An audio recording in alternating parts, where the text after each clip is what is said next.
Mahakalapada block ଆସିଥିଲି ବିଡିଓଙ୍କ ପାଖକୁ। ଆମେ 4 ଜଣ ସରପଞ୍ଚ ଆସିଥିଲୁ। ଟିକରପଙ୍ଗା, ବାରଡାଙ୍ଗ ଆଉ ଭାଇସ୍ ଚେୟାରମ୍ୟାନ୍ ମୁଁ। ବ୍ଲକରେ ଉନ୍ନୟନ କାମ ହଉନି। ଯୋଉଠି କାମ କରୁଛୁ ଆମ ବିଲ୍ 6 ମାସ ଲାଗି ପଡିକି ଅଛି, ଏପର୍ଯ୍ୟନ୍ତ ବିଲ୍ କରୁନାହାନ୍ତି। ଆମେ ବିଡିଓଙ୍କ ସହିତ କଥା ହବା ଭିତରେ ଆମ ଏମଏଲଏଙ୍କର ଯୋଉମାନେ ପାଖରେ ବୁଲନ୍ତି 8-10 ଜଣ ହଠାତ୍ ବ୍ଲକ ଭିତରକୁ ପଶି ଆସିଥିଲେ। ଆସି ଆମ ମୋବାଇଲ ଫୋବାଇଲ ଭିଡିଓ ବନ୍ଦ କର କହି ପାଟି ମୁଣ୍ଡ କରିଥିଲେ। ମୋ ଭାଇ କି ଧକ୍କା ଫକ୍କା ମାରିଛନ୍ତି। ସେଇ ସମୟରେ ଭିଡିଓ ବାହାରକୁ ପଳେଇଲେ। ମୁଁ ମୋ ମୋବାଇଲରେ ଧରି ଭିଡିଓ କରୁଥାଏ। ସେମାନେ ବହୁତ ଖରାପ ଭାଷାରେ ଗାଳି ଗୁଲଜ କଲେ।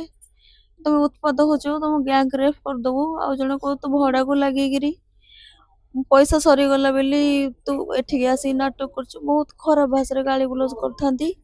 ତାପରେ ମହାକାଳପଡ଼ା ପୋଲିସ ଯାଇ ଆମ ପାଖରେ ପହଞ୍ଚିଲା। ସେ ସେଠି ମତେ ହଠାତ୍ ମାଗିଲେ ଆପଣଙ୍କ ମୋବାଇଲ ଦିଅନ୍ତୁ। ମୁଁ ତାଙ୍କୁ ପଚାରିଥିଲି ମୋ ମୋବାଇଲ ମୁଁ ଆପଣଙ୍କୁ କାହିଁକି ଦେବି।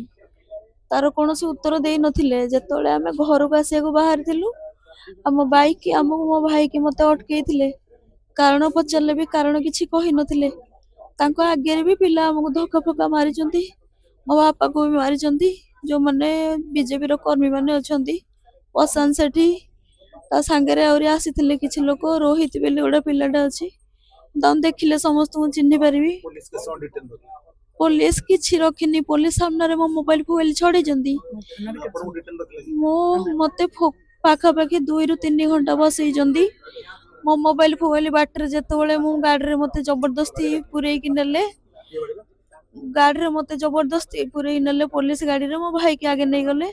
ତାପରେ ମତେ ଟାଣିକି ବସେଇଲେ, ମୋ ମୋବାଇଲ ଛଡେଇଲେ। ମୋ ମୋବାଇଲ ନ ଦବାରୁ ମୋ ପିଠିରେ ବିଧା ମାରିଛନ୍ତି, ମୋ ଚୁଟି ଟାଣିଛନ୍ତି, ମୋ ଛାତିରେ ମତେ ବିଧା ମାରିଲେ। 3 ଜଣ ଲେଡିଜ କନଷ୍ଟେବଳ ଥିଲେ। ଥାନାକୁ ଆସିବା ପରେ ଆଇଆଇସି ବହୁତ ଖରାପ ଭାଷାରେ ଗାଳି ଗୁଲଜ କଲେ କି ତୁ ବେଶିଆ କାମ କରୁଛୁ, ଏସା କରୁ ତେସା କରୁଛୁ। ତାପରେ ମତେ ବୁଝେଇଲେ ବସି ବିଧାୟକଙ୍କ ପଛରେ କାହିଁ ଲାଗିଛ, ତମେ ସାଙ୍ଗରେ ମିଶିକି କାମ କର। ଯେତେବେଳେ ଆମ ପଞ୍ଚାୟତକୁ ଯେତେବେଳେ ତହସିଲ ଯାଇଥିଲା ଘର ଭାଙ୍ଗିବାକୁ, ସେଠି ମୁଁ ବିରୋଧ କରିଥିଲି। ସାଧାରଣ ଲୋକଙ୍କ ପାଇଁ ଲଢିଥିଲି। ତା ଫଳରେ ମୋ କାମ ଫାମ ବ୍ଲକର ସବୁ ବନ୍ଦ କରିଛନ୍ତି। ମୋ ବିଲ୍ ଫିଲ୍ କରୁନାହାନ୍ତି। ସେଥିପାଇଁ ପଚାରିବାକୁ ଆସିଥିଲି। ଛାତିରେ ଯୋଉ ମାରିଛନ୍ତି ମତେ 10 ମିନିଟ୍ ପୂର୍ବରୁ ପେନ୍ ଷ୍ଟାର୍ଟ ହେଲା। ମୁଁ ସେଠି କହିଲି ମୁଁ ହସ୍ପିଟାଲ ଯିବି, ମୋ ଛାତିରେ ପେନ୍ ହଉଛି। କେହି ଶୁଣିଲେନି। ତାପରେ ମୁଁ ଜବରଦସ୍ତି ଛାତିକି ଧରି ବାହାରକୁ ଦୌଡ଼ିକି ପଳେଇ ଆସିଲି, ମତେ ହସ୍ପିଟାଲ ନେଇ ଚାଲ। ତାପରେ ମୁଁ ଆଉ ଜାଣିନି।